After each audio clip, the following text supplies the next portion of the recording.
বাংলাদেশে পরিস্থিতি অশান্ত, বৈঠকে সেনাপ্রধান, বাংলাদেশে জঙ্গি হানার ছক বলছে গোয়েন্দা রিপোর্ট। এক মাসের মধ্যে বাংলাদেশে নাশকতার সম্ভাবনা, সেনাকে সতর্ক থাকার পরামর্শ সেনাপ্রধানের। হাতিয়ার নয়, বুদ্ধি দিয়ে পরিস্থিতি মোকাবিলার নির্দেশ দেওয়া হয়েছে। প্ররোচনায় পা না দিতে নির্দেশ বাংলাদেশ সেনাকে। বাংলাদেশ স্থিতাবস্থা ফেরাতে পারে শুধুমাত্র সংসদীয় ব্যবস্থা। সেনা বৈঠকে নির্বাচনে উদ্যোগ নিতে পরামর্শ।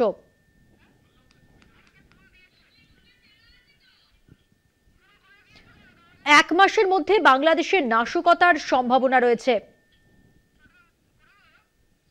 সেনাকে সতর্ক থাকারও পরামর্শ দিয়েছেন সেনাপ্রধান।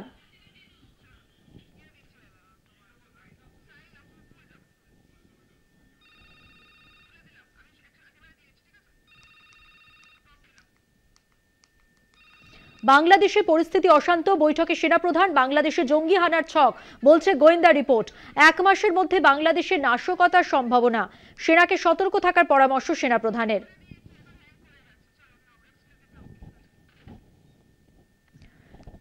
সেনাপ্রধানের নির্দেশ অনুযায়ী বাংলাদেশে পরিস্থিতি অশান্ত, তাই বাংলাদেশে জঙ্গি হানার ছক যেহেতু রয়েছে, এক মাসের মধ্যে নাশকতার সম্ভাবনা, তাই সতর্ক করা হয়েছে সেনাদের।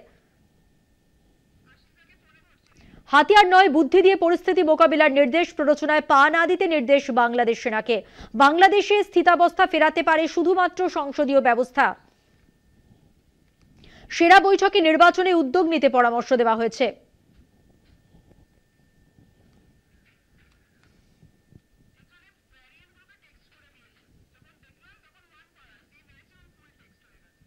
বাংলাদেশে জঙ্গি হানার আশঙ্কা এবং সেনাকে সতর্ক থাকার পরামর্শ সেনাপ্রধানের।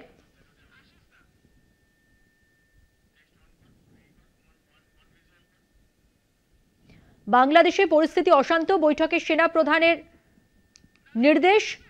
নাশকতা যেহেতু সম্ভাবনা রয়েছে, তাই সতর্ক থাকতে বলা হয়েছে।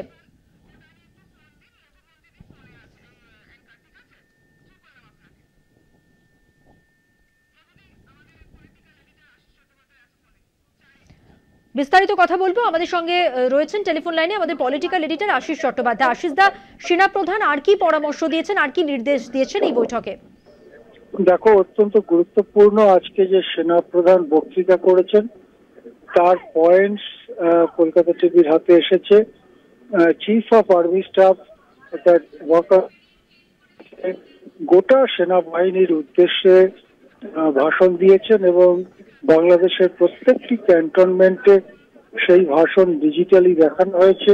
সমস্ত অফিসার এবং সেনারা সেই ভাষণ দিয়েছেন এবং এখানে যেটা সব থেকে গুরুত্বপূর্ণ ব্যাপার বলে মনে হচ্ছে, এতগুলো পয়েন্ট রয়েছে, 20টা পয়েন্ট আমার চোখের সামনে রয়েছে। তার মধ্যে সব থেকে গুরুত্বপূর্ণ হচ্ছে যে নির্বাচন করে গণতন্ত্র ফেরাতে হবে বাংলাদেশে, তারপরেই আমরা বেড়াতে ফিরবো, এই কথাটা স্পষ্ট করে বলা। অর্থাৎ সেনাবাহিনীকে ক্যান্টনমেন্ট থেকে বাইরে ডেকে এনেছেন সেনাপ্রধান। তারা ঢাকা সহ বাংলাদেশের বিভিন্ন জায়গায় টহল দিচ্ছে। কোথাও কোথাও সেনা বিরোধী মৌলবাদীদের সঙ্গে তাদের কিছুটা ধাক্কাধাক্কি ইত্যাদি খবরও পাওয়া যাচ্ছে।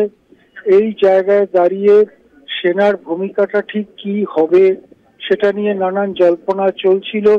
এক্ষেত্রে যেটা সেনাপ্রধান স্পষ্ট করে দিয়েছেন, নির্বাচনের মধ্যে দিয়ে গণতন্ত্র ফেরবার পরেই তারা ব্যারাকে ফিরে যাবেন। তারা এটাও বলেছেন যে গত বছরের জুলাইতে যে অভ্যুত্থান হয়েছিল তাতে যে ছাত্ররা বা সেই আন্দোলনের কর্মীরা আহত হয়েছিলেন, নানানভাবে আঘাত পেয়েছেন, ক্ষতিগ্রস্ত হয়েছেন, তাদেরকে সহায়তা দিচ্ছে এবং দেবে সেনা বাহিনী। এবং রোহিঙ্গা উদ্বাস্তুরা এসছেন, মায়ানমার থেকে চলে এসছেন বাংলাদেশে, তাদেরকেও সহায়তা দিচ্ছে। একটি ডিভিশন, 10th ইনফ্যান্ট্রি ডিভিশন সহায়তা দিচ্ছে। এই কারণেও তিনি ধন্যবাদ জানিয়েছেন 10th ডিভিশনকে।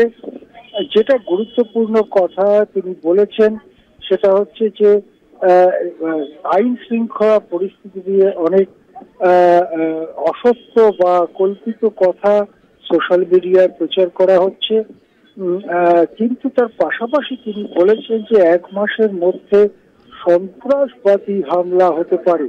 এটা খুব গুরুত্বপূর্ণ যে সন্ত্রাসবাদী হামলা হতে পারে বাংলাদেশে, 1 মাসের মধ্যে সন্ত্রাসবাদী হামলা হতে পারে, এই কথাটা তিনি বলেছেন। এর অর্থ ঠিক কি সেটা আস্তে আস্তে আমাদের কাছে পরিষ্কার হবে, কিন্তু মৌলবাদীরা যেভাবে সারা দেশে প্রভাব বিস্তার করার চেষ্টা করছে, যে করে হোক সামাজিক এবং রাজনৈতিক ক্ষমতা মৌলবাদীরা দখল করার চেষ্টা করছে, তার বিরুদ্ধে দাঁড়িয়েছে সেনাবাহিনী, তার বিরুদ্ধে বাংলাদেশের গণতান্ত্রিক মানুষও।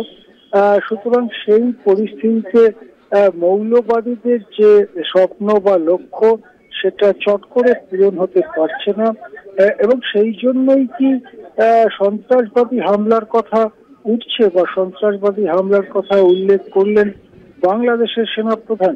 সব মিলিয়ে এই প্রশ্নটি অত্যন্ত গুরুত্বপূর্ণ হয়ে উঠেছে। এখন দেখা যাক এই বক্তৃতার পরে তার ফলশ্রুতিতে বাংলাদেশের বর্তমান প্রশাসন কি মন্তব্য করে বা আদৌ কোনো মন্তব্য করে কিনা। যেটা লক্ষণীয় যে গোটা বক্তৃতায় একবারও ডক্টর মোহাম্মদ ইউনূসের নাম বা বর্তমান যে প্রশাসন তাদের ব্যাপারে কোনো কথা তিনি বলেননি।